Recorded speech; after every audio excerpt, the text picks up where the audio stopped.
Hello, my name is Michael Wimberly, and I am a Senior Technical Specialist with Boundary Systems. I want to first say thank you for taking your time to view this recording of Windchill 11. Now, the purpose of this demonstration of Windchill 11 is to simply show you some of the enhancements that have been made in Windchill 11. Now, mind you, this is not an all-encompassing demonstration of everything that has been updated inside of Windchill 11. It's just showing some of the key functionality that has been updated in 11. Now we will have subsequent videos to follow that will show some other enhancements in Windchill 11. So we're just going to hit a couple of the main areas in this demonstration. And as I said, we will have subsequent videos that will follow that show some other key areas of Windchill 11 that have been upgraded. So let's go and jump right in. So as you can see, when you look at Windchill, it still looks the same. So if you're familiar with Windchill as a whole, your home page pretty much looks exactly the same. We will come over into the browse area, and then I want to go into the browse area. And instead of going into the folders, I do want to go right into the structure. I apologize for that. By going into the structure, because this assembly or this product actually has an end item, it actually has a structure directly associated with that product. By having that end item associated with that product, it now has the structure directly associated with it. So what you'll see, it takes you right to the structures page, and it goes in and loads the information. So as you can see, the ribbon is pretty much the same as what we've seen before, but what you will see that is different is that next to each of the items, it has a checkbox. Now, if you also look on the right side, the visualization is blank. With Windchill 11, your visualization, your structure tab, or in your structure tab, works a lot like Creo View does. So now instead of loading the entire visualization at one time, it allows you to come over and select individual items to load a little bit at a time. So building up the assembly. That way, if you do have a large assembly that usually takes quite a bit of time to load, you don't have to wait for that to load. It brings up a blank screen, and we can go in and start to bring up little pieces at a time. So just by simply selecting on the different check boxes, or I should say the boxes, and then if I do want the entire assembly, I'll just hit the box next to the top level assembly and allow it to now go in and bring up the entire assembly. So as you can see, it does work just like Creo View does, where it goes in and just loads as you're going and selecting the items. So, and we'll go through and we'll explore this a little bit more as well to see that it truly does work the same way when you're selecting items out of your structure as well. And we'll also go through and look at the ribbon as well to see some of the options inside of there as well. So I'll go ahead and zoom it out, and as you can see, there's our entire assembly. And as I go in and select different items in the structure on the left side, they highlight over on the right side.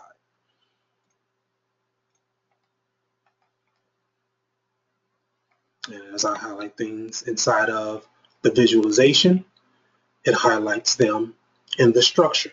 Now, if they are nested, as you can see here, it will expand the assembly that that item is in and actually show you where that is in the actual full structure of that assembly. So what we're able to do as well is not only come over here and select and uncheck boxes, but we're also over here, we can select the cooling system and let's say the engine, and we don't want to see those. So we can actually select the multiple items and then select the check boxes next to those and remove those from the display.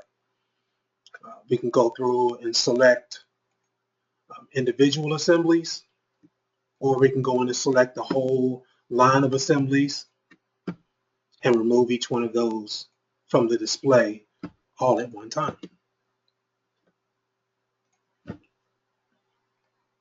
Now, as I said, it does work similarly to Creo View, where we do have the ability to do measurements. So I want to come over and find out what the inside diameter is of this rim. So I'll come over and select on the rim and then select there, and it will go in and show me what that diameter is of that inside rim. So I can go in and do measurements there. I can even do summaries. So I want to do a summary report, and I'm going to do it on the actual disk break, or the disk itself. So I can come over here and I can see that, okay, there's a name of it, see the total area, the volume of it, the mass of it, the center of gravity, as well as the overall envelope of that item. So I can see all of these things by simply going and selecting inside of here. Now, the only thing that's different here is that these are only visible while you're inside of this visualization tab. This doesn't give you the ability, like Creo View does, to go in and save those as annotation sets. Those are just for this actual application here. All right, so what we're also able to do here is, as we know, we can go in and store multiple items or different types of items inside of Windchill. So I'm going to go ahead and make sure that everything underneath the anti-locking braking system is expanded, because what I want to do is I want to go in and see all of the related items to that assembly. So what I'm going to come over here and do is go in and say show everything. So what it does now, it'll go through and expand, and it'll show all of the different related objects. So you have the ability to show documents, CAD documents, replacement items, distribution targets, as well as preferred available manufacturing and vendor lists. You can go in and show any of those inside of here at one time, or we can go in and select the checkboxes to show them individually. So I went in and showed everything at once, so I can see all of the items, no matter what they are. There's a MathCAD document, there's a regular document. As I said before, there's the distribution list, so we can see those things as well listed. So that allows us to go in and see not just documents, and for WT parts CAD files, we can now see a larger number of related objects to that structure. And as you can also see, we'll go back to the details page, and we can see inside the details page that, once again, everything is lined up pretty much the same way as it was in the previous versions of Windchill. All right, so now let's go ahead and jump over into the searching capability. So inside of the searching capability, go to the search history, as well as the save search. And what we can see is that we have searches that were done today, older searches, and of course our saved searches. Once again, interface pretty much looking the exact same way. So what I want to do is I want to come over here, and I'm going to edit the search for the washer. So I'm going to pull it up so we can see what we're searching for. And I'm going to go ahead and execute the search. So once I go and execute the search, based on the search criteria that I set up, I can now see that I have 51 washers associated with our search results. Now, what we can also see if we look on the left side is that we also have additional options. These are our classification options. Now, the great thing that's happened within Windchill is that it's brought together our advanced searching functionality and our classification searching functionality that we've used inside of PartsLink. So all those categories that we've gone through and defined inside of PartsLink are now available to us in our regular search functionality as well. So as I said before, we have 51 objects in here currently. That's a few too many. So what I can do is come over here to our classification areas, and I can go in and change, like for instance, the washer thickness. So I can come over here and we can see what the range is. I want to go in and reduce that range a little bit, and then simply apply that. As you can see, I can use the drag handles to go in and adjust either side of it. And by going in and changing just the thickness of it, it reduced that number from 51 down to 30. So I can continue to filter it down based on the classifications that I set up, like an outside diameter, inside diameter, or even a washer series. So do I want a wide washer, a narrow washer, or a regular size washer? What we're looking for is a regular size washer. So I can come over here and select regular washer. It automatically applies that, and now it brings my list down to 9. So once again, this is the great thing that's happened with inside of Windchill, is merging together of our advanced search functionalities, so our attributes inside of advanced searching, as well as are classifications that we've set up inside of parts link to bring those two things together to go in and find our data. All right, so I'll go back to my search functionality. And at this point, I want to go in and edit information for a document. Now, once again, I'm currently searching for an actual document type, and I'm searching for a keyword of instructions. So I'm going to once again execute the search. And when I execute the search, I find these two documents. So we can see right away that this document has instructions in the actual name of it. This one does not. This over on the left side is a text preview. It will actually show you where the text of instruction is located inside of the document. So although it may not be in the name, it actually does search inside of the document for the actual text that you're looking for. So if I come over and select, hover over this preview area, it shows me that inside of my document, there's the garment label instructions. So that's where that word, or at least at one location of that word, is located in this document. And if I do it on the bottom one as well, I can see that there seems to be a heading in this document called instructions. So it may not be inside of the actual name of the file, but if that word exists inside of the document anywhere, it will actually go in and find that as well. Excuse me. And then we also want to go in and search. We can go in and search for other documents. So all the searching functionality is there. What I'm looking at right now is any document, any parts that have documents associated with them. So what I'm going to do is in this disk break. So inside of here, we can also see the viewables. So we can see the disk break as a whole. So we can see the viewable for that. We can also see, as we could in the past, the where used, so we can see where this disk break is actually used. And we can also see the what it actually uses. So as I highlight them on the right side, you can see them highlighted in the viewable. The other thing that also shows here is it doesn't just show the thumbnails, but it also goes in and shows you any related objects. So non-CAD as well as CAD related objects. So we can look here, and there's actually a document here that is directly associated with this. There's also a CAD or dynamic document that's directly associated with this. So we can see the assembly, and we can also see the MathCAD document that's directly associated with, excuse me, this disk break.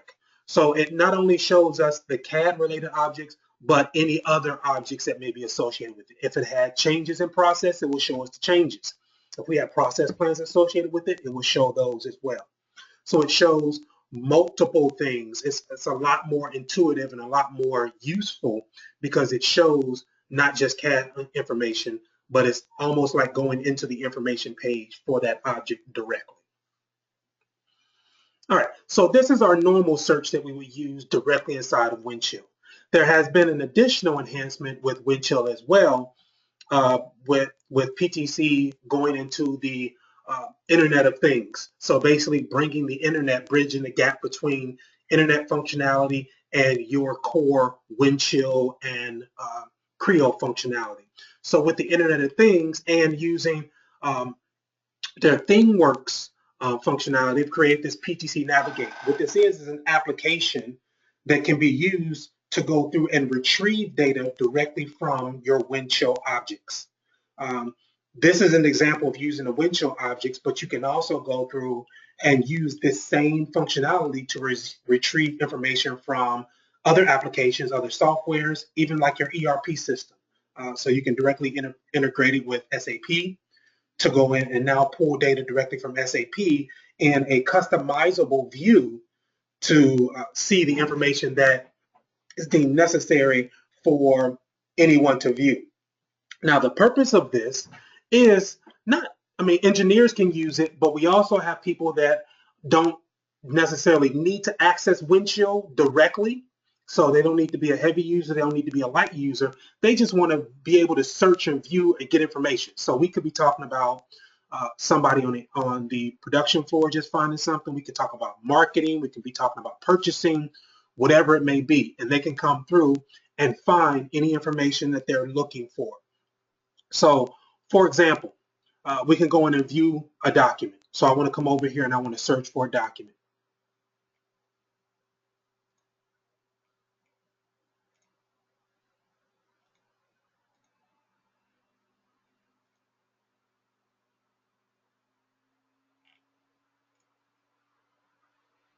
My apologies, I'm not sure what was going on there. Just a quick disconnect, but it's back. So once again, it'll show, we can go in and customize this to go in and show a history of items, depending on how many items we want to see. We can always go in and just simply search for an item. So using wildcard characters, I can come over and search for an item, with the number of 129. This is a preview program definition. Now the benefit here is I did know the number, but if I knew the name, I could also search for the name. So either one of those are searchable. There are some customizations that can be done to make sure that it does search for names and numbers.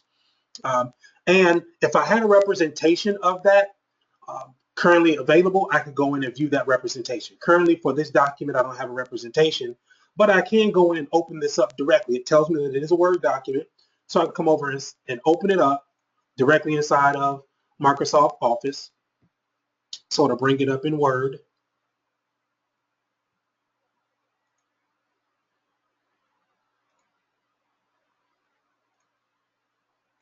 I think I already have it up. There it is. My apologies. So you can see it will go in and pull this document up directly inside of Microsoft Word.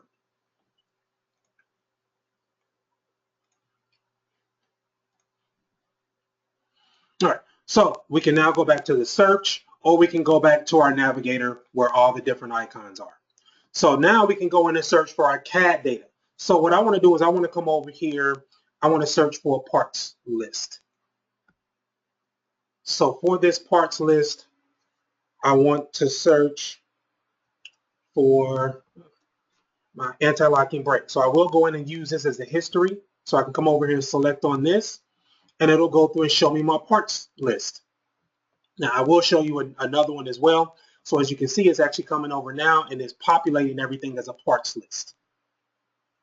So what it's going to show is simply every part that's in there, as well as the quantity of each one that is currently used, and a little bit of history of it as well. You can see the version of it, the current state of it. You can see who was the last person to modify it and when they last modified this object. Now with this, if I decided that I didn't want the part structure, but I actually wanted more, a parts list, sorry, I wanted more of a part structure so I can see how everything fits together, I don't have to go back to my original view. Each one of those items that was available in my original view is also available here. So I can go to my view part structure and it will now pull everything up as a part structure. So I can see how everything is nested. And it also shows me the overall thumbnail here of that assembly. Now, the other thing that's beneficial is as I begin to select on items here, it'll highlight them in the thumbnail view of the assembly, but it'll also show me the thumbnail of the item, of the actual individual item that I'm selecting. So as I pick on those individual items, they also highlight in the assembly as well as allowing me to see them inside of their little viewer structure as well. So there is my part structure. There is my parts list. I can come over here, and if I had any design files, so any other documents that may be associated, I can come over here. If I had a drawing, I can see the drawing. I can also come over and view it in Creo view as a whole. So that's what this one is.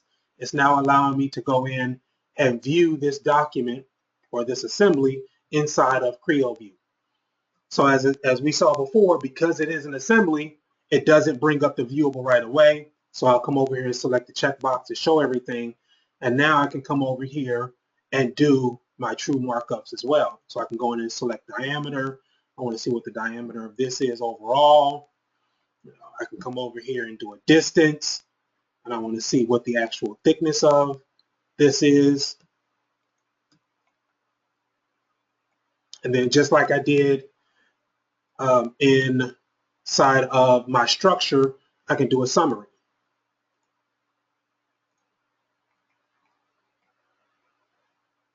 Sorry, give it a second. It's thinking a little bit.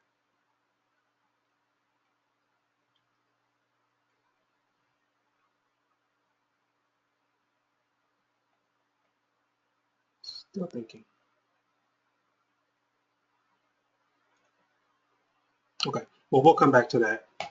But that's what we have the ability to do here. So once again, with this one, I did use an existing search or existing found item, but I can once again come over here and find something fresh. So I'm going to come over here and search for front wheel.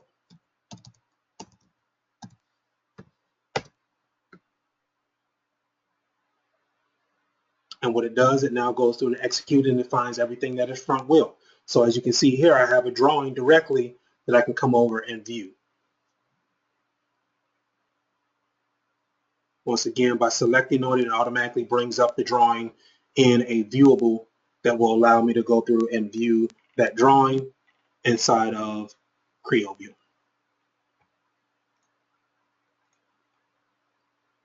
All right, and then just like everything else, I can come over and see any of the CAD information that may be associated with it as well.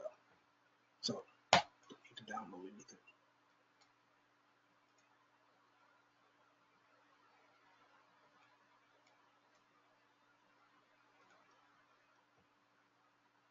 So go back to the original search, and we can see there's the actual drawing. So once again, with this area, it allows non-CAD users to easily go in and find, whether it's design files, whether it's a drawing, whether it's something they need to take a quick measurement from, maybe somebody on the shop floor needs to find something real quick, they can go through and pull it up in Creo View, do a quick measurement, and close it back down. No need to go in and open up Windchill as a whole to go through and view that information. They can go in and see it right here. Or maybe someone from marketing or purchasing needs to go in and see the part structure or just maybe the overall parts list. Sorry, they can go through and actually see either one of those by simply going in and selecting and viewing that information. All right, so we'll go back into Windchill now as a whole. And what I'm going to do is just real simply go back to my just default search area. And I'm simply going to search for a CAD document.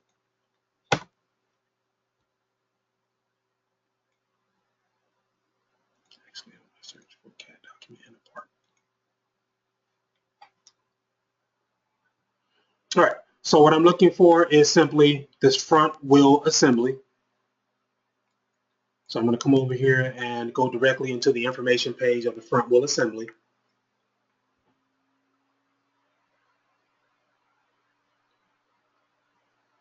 Now, one of the things that I personally have liked and other people have liked as well is being able to compare our engineering BOM and our manufacturing BOM. So being able to use the NPM link to go in and compare those two structures and be able to create the structures concurrently with each other, being able to bring data from one to the other. But sometimes that may have been a little bit cumbersome to get around. So what has happened is inside of Windchill, there's now a new option that's non-Java based that we can go through and open up, which is a manufacturing associative part structure browser. So it's actually another browser that you can use that's not Java based. That's a lot simpler to go through and use. So we're still going into comparing our EBOM to our MBOM, and we can see the information between them. We compare the structures as needed. We can easily find the items across from each other. So here's my front suspension assembly. I want to see where that is on the other side. So I can simply go over and simply say select equivalent parts on other side, and it'll go through and find that exact same assembly on the other side. Now, what happens is when we look at these two assemblies, I want to go to my visualization and I want to go in and view that. So I'm going to do the visualization on both sides so I can compare the two. So if I come over and I look at the rear of both of them, I can see that my engineering BOM actually has some additional assembly that my manufacturing BOM doesn't have. And I want those to be the same. So if I look at my two structures, I can see that this 4142 assembly does not exist over inside of my front suspension on my manufacturing side. So what I want to simply do is I want to bring that into the other side. So once again, with the functionality inside of here, I'm just going to simply go over and I'm going to now add it to the other side underneath that same structure.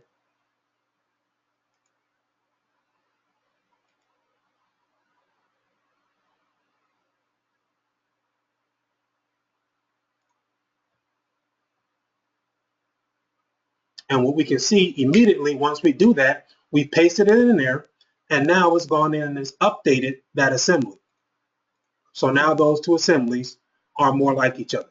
The other thing that we can see inside of here is that it does let us know when things are out of sync. So we can go in and see that these two things, aren't looking at the same version. So what I want to do, because I'm sure that my engineering BOM is more recent than my manufacturing BOM, I can always come over here and I can tell it to update to current upstream equivalent object. So basically go in and update that information.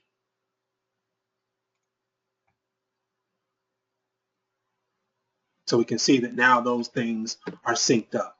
Now at this point, we just simply want to go in and make sure our changes stick so we can go in and check in these items.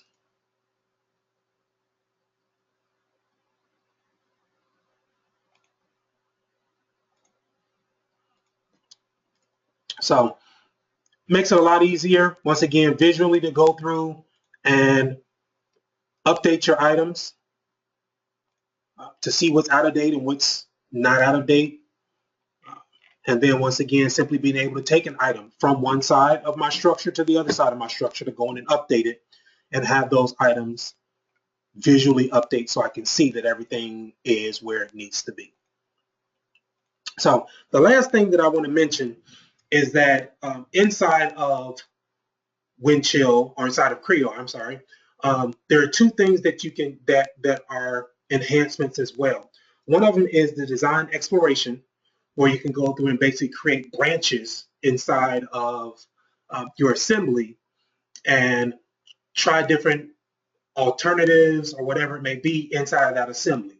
The great thing with that is that's in Creo 3. Well, also Windchill 11 supports that. So that's not something that you have to now store, in your workspace or even outside of Windchill. You can actually store that inside of Windchill directly because it goes in and supports that information now. So it understands that branching that you've done inside of your CAD model. The other thing that it does is that using the Unite technology. The Unite technology is where you can now go in and bring in native SolidWorks files, CATIA files, whatever it may be, directly inside of inside of Creo, and use those inside of your models and still have a link to the original file. So you're not bringing in a dump solid, you're actually bringing in a SolidWorks file that has a link to the original SolidWorks file. So when it is changed, you can go in and simply update what you have inside of your current Creo file. Once again, the good news on that is that Windchill 11 understands that functionality as well. So those links are maintained. It's not something that you have to go in and remove before you check it in or worry about it getting out of date. It maintains that relationship to the original SolidWorks CATIA file that you may have also stored or should also store inside of Windchill. So those links stay active and they stay live. So just letting you know that those functionalities are supported, and at some point there will be a demonstration on that as well. So I will show you that as well. So once again, I want to take this time to say thank you for tuning in to this demonstration, and I hope that something in this demonstration resonated with you and that you've learned something from this demonstration. If you do have any additional questions, feel free to contact any of us at Boundary Systems. You can contact us at support@boundarysys.com.